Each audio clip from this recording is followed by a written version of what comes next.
اللہ رب العزت کا ہمارے ملک پاکستان پر بہت احسانات ہیں۔ یہاں کی مٹی بھی زرخیز ہے اور لوگ بھی محنت کش ہیں۔ اس کے باوجود یہ ملک پستی کی طرف جا رہا ہے اور دن بدن مہنگائی بڑھتی جا رہی ہے۔ اس کی بہت وجوہات ہیں۔ ان وجوہات میں سے ایک وجہ یہ بھی ہے کہ یہاں اسلامی نظام نہیں ہے، یہاں علماء کی حکومت نہیں ہے۔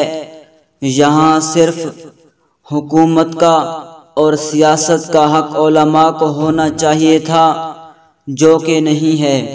جس ملک میں اسلامی نظام نہ ہو اور علماء کی حکومت نہ ہو، وہ ملک کبھی ترقی نہیں کر سکتا۔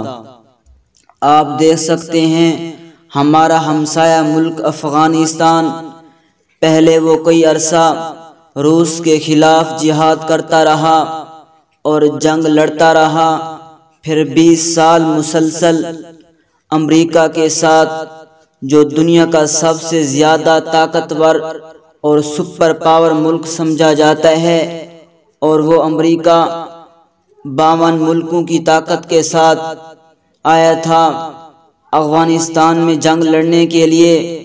افغانستان نے امریکہ کو اس طرح شکست دی ہے کہ ان کی نسلیں یاد رکھیں گی۔ دانشور لوگ کہتے ہیں کہ جب کوئی ملک جنگ کا شکار ہو جاتا ہے، وہ مالی اعتبار سے کمزور پڑ جاتا ہے، لیکن آپ دیکھ سکتے ہیں وہاں پاکستان کی بنسبت مہنگائی کم ہے، وہاں پیٹرول سستا ہے، افغانستان کی کرنسی پاکستان کی بنسبت زیادہ ہے، وہاں امن اور سکون ہے۔ وجہ کیا ہے؟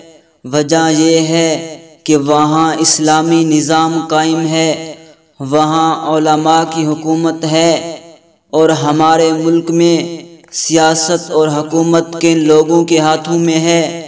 میں صرف ایک شعر میں بتانا چاہوں گا: اے سیاست ہے بڈھے مکاراں دے ہتھ وچ، اے سیاست ہے بڈھے مکاراں دے ہتھ وچ، اے مکتب ادارے گواراں دے ہتھ وچ، خدا ای ملک کو سلامت رکھے، اے شیشے دا گھر ہے لوہاراں دے ہتھ وچ۔